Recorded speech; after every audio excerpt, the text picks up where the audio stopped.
Welcome to Living the Smarter Science of Slim, where we provide a scientifically proven lifestyle for long-term health and fat loss by eating more and exercising less, but smarter.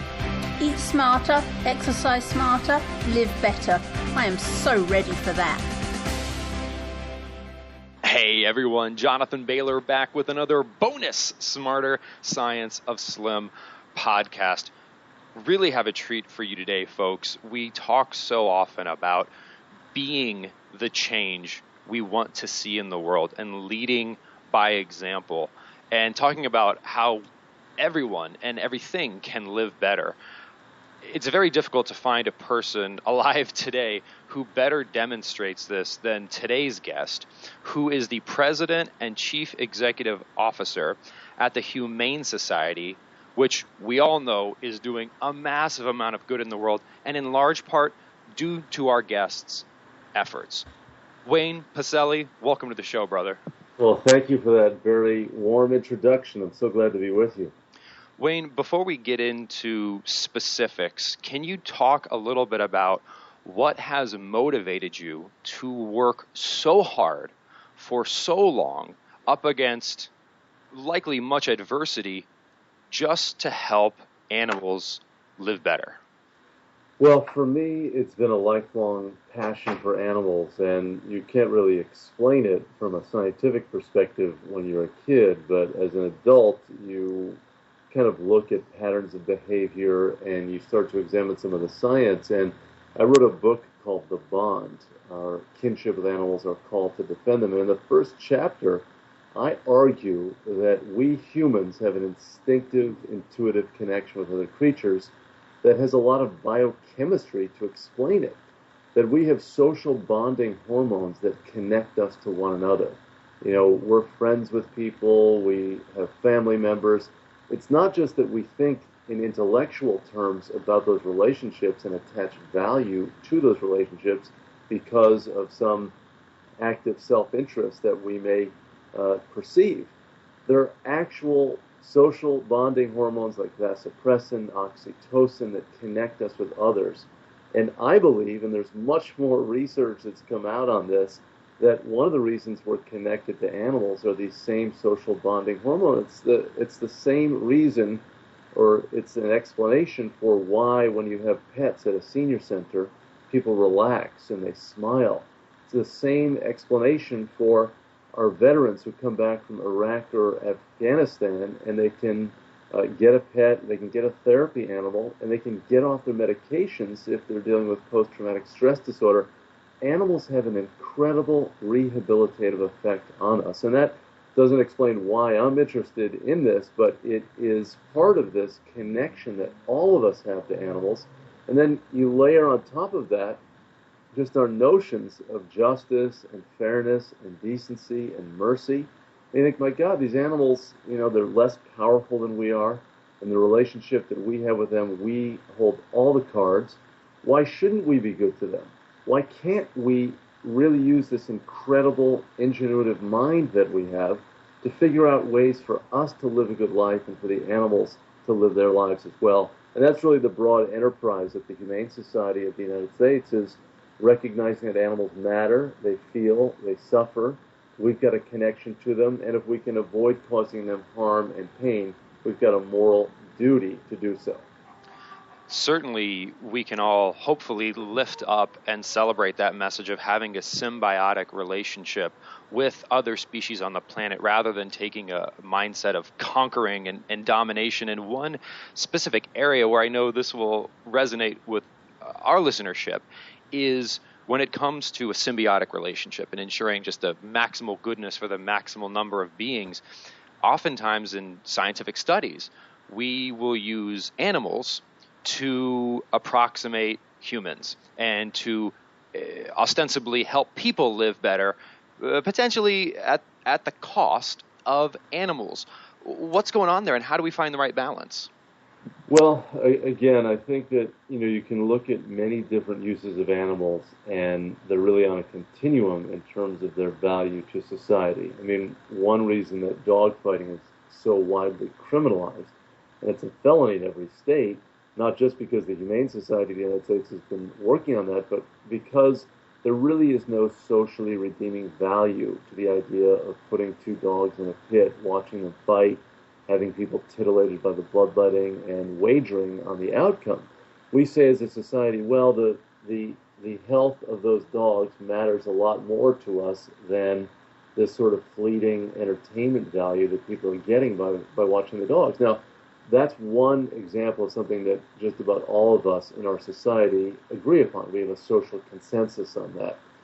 Contrast that, say, with the use of animals used in testing and research, and people argue, when they argue in favor of using animals, well, it's providing some benefit to us. It's helping us, screen for toxicity, or it's providing some insight into a cure for a disease that's threatening so many people. So you can see on that spectrum, the different values that exist.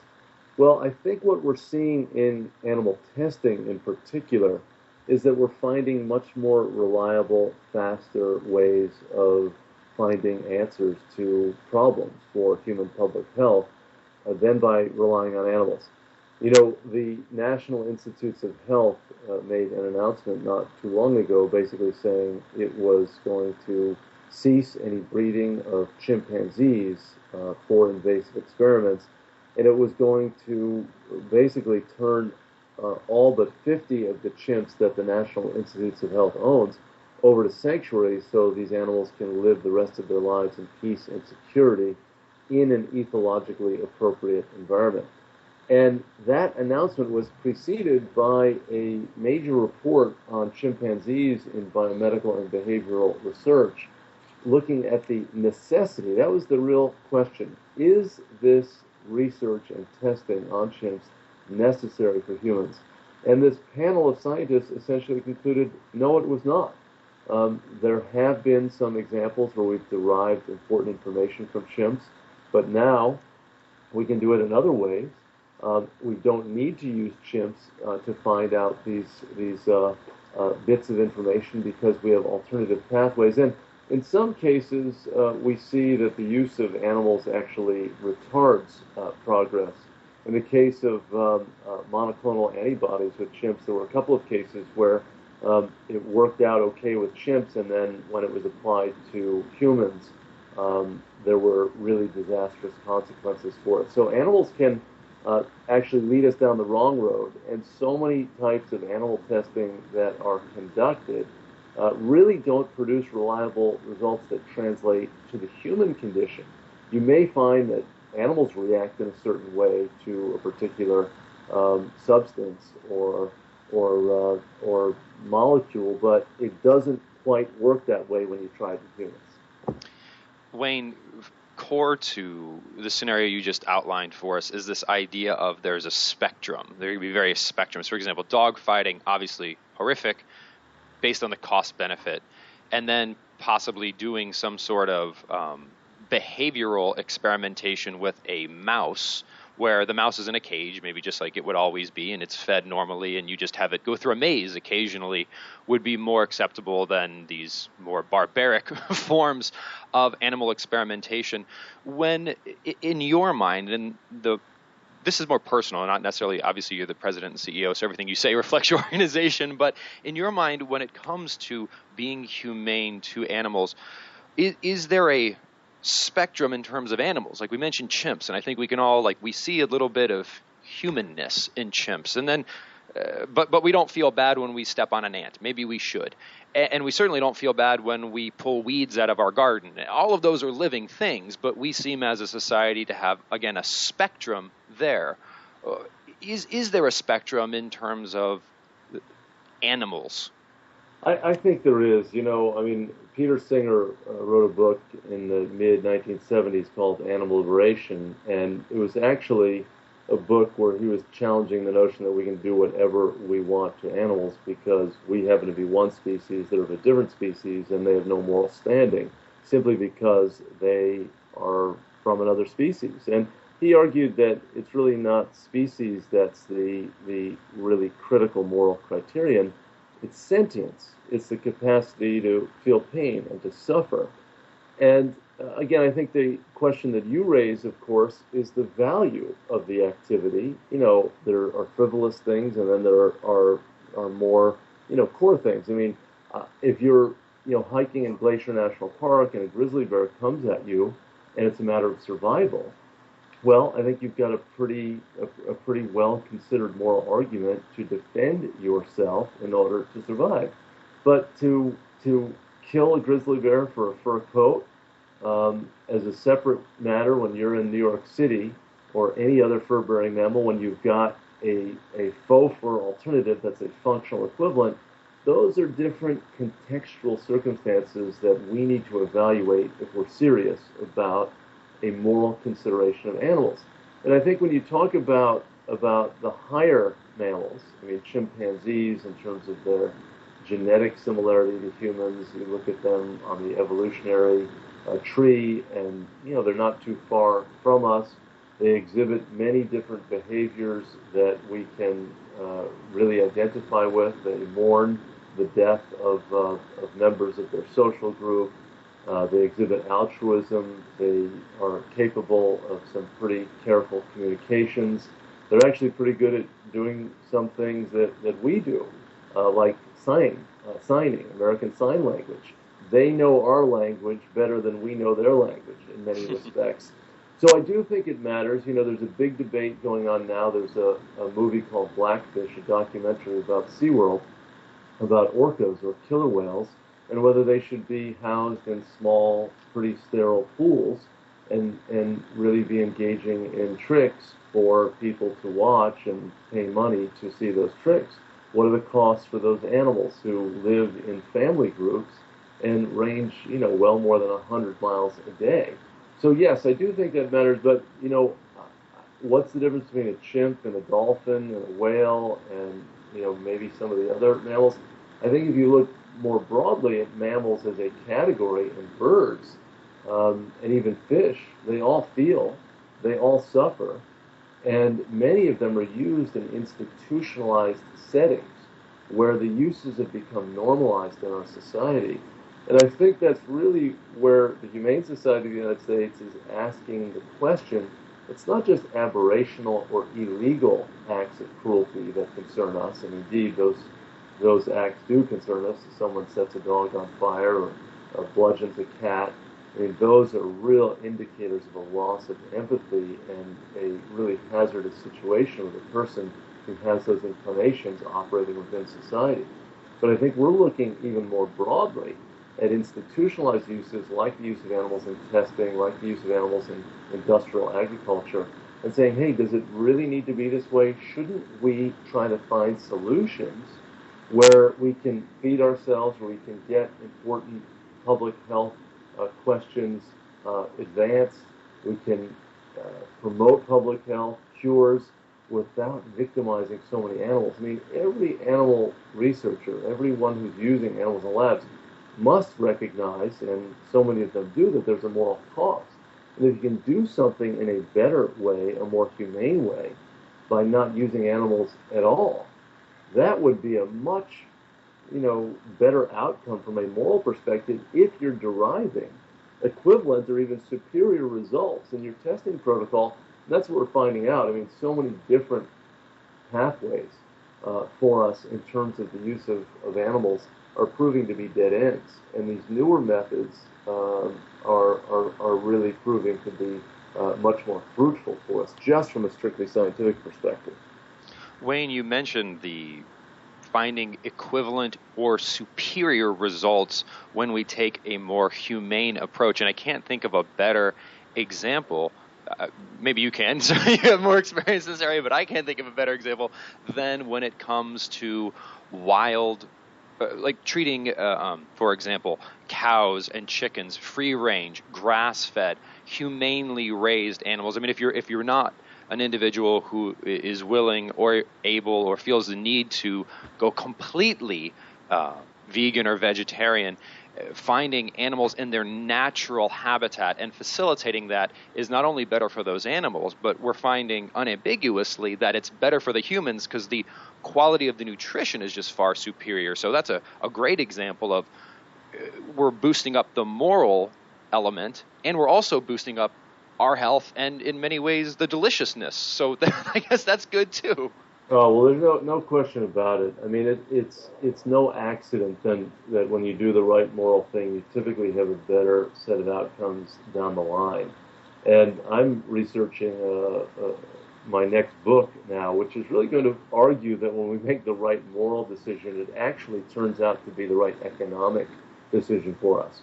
I mean, factory farming, the industrialized production of animals for food, where we turn them into commodities, we have big warehouses, we put animals shoulder to shoulder or wing to wing in these factory farms, is not just a moral calamity for the animals. There's billions of animals caught up in this food production system that we're so disassociated from. It's an environmental catastrophe, and it's a public health catastrophe in the making. 80% of all antibiotics that are used in this society are fed to animals before they're sick on factory farms, because the proprietors of those operations know that those living conditions are so unhealthy, the animals are so overcrowded, that they use the antibiotics as a prophylactic, which is something that our doctors tell us never to do, because when you overuse antibiotics, you develop antibiotic-resistant bacteria. You develop superbugs that then become immune to the antibiotics, the classes of antibiotics that all of us in society use when we're sick, when our children are sick, when our grandparents are sick. This is a case of playing Russian roulette with a very narrow class of life-saving drugs that we need in society.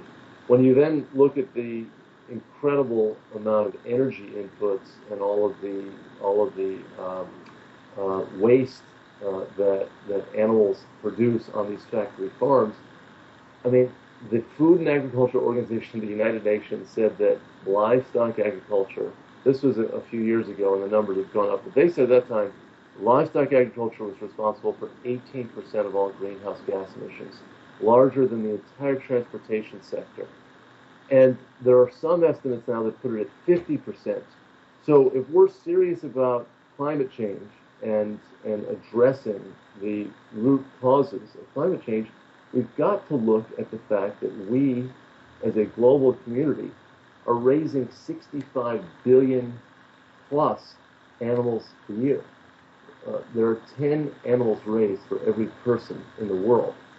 And that means all those animals are emitting gases, they are emitting other forms of waste. We are making enormous energy inputs into them. They're grazing.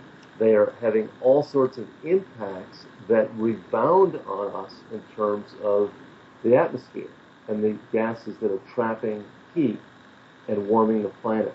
So again, I mean, I'm all for people making the right choices with transportation. I'm all for people making the right choices with other forms of energy use in their home. But you also have to think about one of the greatest impacts that we are responsible for, and that is our dietary choices. And when you're talking about 7 billion people raising about 70 billion animals, and the average American consuming 31 animals a year, there are enormous energy outputs that are really changing our atmosphere. And Wayne, do you feel there is any significant division between, especially in American culture, we talk so much about meat and terms like meatless Mondays and meat. And when most people think meat, they think land animal. Is there a division? Because there certainly is from a nutritional perspective from seafood, and land animals from a humanitarian perspective. Well, I do think there are differences, but what we're seeing in the realm of marine animals is similar to what we saw in the realm of domesticated animals used for food. We're seeing the industrialization of those processes. I mean, one manifestation of that industrialization are these enormous fishing fleets that basically, gobble up, all the life that they can. And this enormous amount of bycatch. I mean, one source that I have said that it's 200 million pounds of dead fish and other animals discarded daily as unintended bycatch. 200 million pounds daily in terms of the bycatch. And then we've got aquaculture issues. I mean, we're reaching a point where much of the marine animal protein that we're consuming as a society is coming from aquaculture operations with all of the different problems associated with that, the antibiotic issues, the concentration of waste issues, the feeding of other fish to these animals. So the net toll in terms of our marine ecosystems is far greater than just what we're consuming by eating the animals produced from an aquacultural system. So I think that there are important differences. Every sector of animal product consumption has its own features, its own peculiarities, its own energy inputs, its own pathways, its own disease threats. But these are all very serious matters, and the oceans are really part of the health of this entire planet, and these marine ecosystems matter a great deal for their own sake as well as for the health of the planet. And we are depleting fisheries all over the world. We are causing all sorts of havoc, and I don't think that one can simply say, listen, I'm going to think about my food choices in terms of terrestrial animals and then just ignore what our human impacts are for food on the marine systems as well. I very much appreciate that broader perspective, because it does seem that every aspect of industrializing our food supply, even what we're doing with, in many ways, plant products and GMOs, and it's just taking a step back and realizing what I think is extremely positive news, which is the more humanely we treat anything and everything, plants and animals, the more humanely we're treating ourselves, because the more nutritionally rich we'll be taking things in, and more delicious things will be. And when things line up that way, you start to feel like, hey, maybe we're on the right track. What do you think, Wayne? Oh, absolutely. I say this with animal cruelty in general. I mean, when you have someone who exhibits malicious cruelty to animals, you have someone who's engaging in unhealthy behavior, and that misuse of power could be exhibited toward people. That's why you have to have laws to prohibit cruelty to animals, not just to help the animals, but to help people. The same thing is true when you have these factory farms where you're just kind of racing to the bottom, when your only imperative is driving down cost and increasing production. I mean, what are the collateral impacts? I mean, we have all of these externalities in society, and we could have a whole show just about the public health and the personal health consequences of eating this, very heavily animal-centered diet in the United States. We eat more meat per capita and other animal products than any nation in the world, with the exception of the very small European country of Liechtenstein. We eat more than the Argentinians. We eat more than the French. We eat twice as much as the Chinese, and we eat, maybe 50 times as much as the Indians. If we, Asian Indians, if we really continue on this pathway, and if other countries in the world follow, I mean, we are really headed for a train wreck in terms of our environment, as well as enormous problems for animal welfare. I mean, you just cannot raise billions and billions and billions of animals in healthy and humane environments. I mean, that's why we have to reduce the total amount of consumption of animal products in our society. We just can't do it at this level. Wayne, you've done so much. What's next? Well, we at the Humane Society of the United States are really concerned about all animals. One of the things we're trying to do is connect people with animals. I mean, one of the problems with the food production system is we're so disassociated from it. I mean, we make a purchase in a restaurant or in a supermarket, and we have no idea what that supply chain looked like. We have no idea how the animals were treated 1,000 miles away or 5,000 miles away. And I think what we're trying to do most broadly is to connect people with animals and to ask people to honor their instincts of decency and kindness toward animals, and to use our great ingenuity and our great creativity as a species to find solutions that are good for us and good for animals. And when we do find those solutions that are good for animals, I have no doubt that we're going to race ahead in so many ways, including economically, in our society.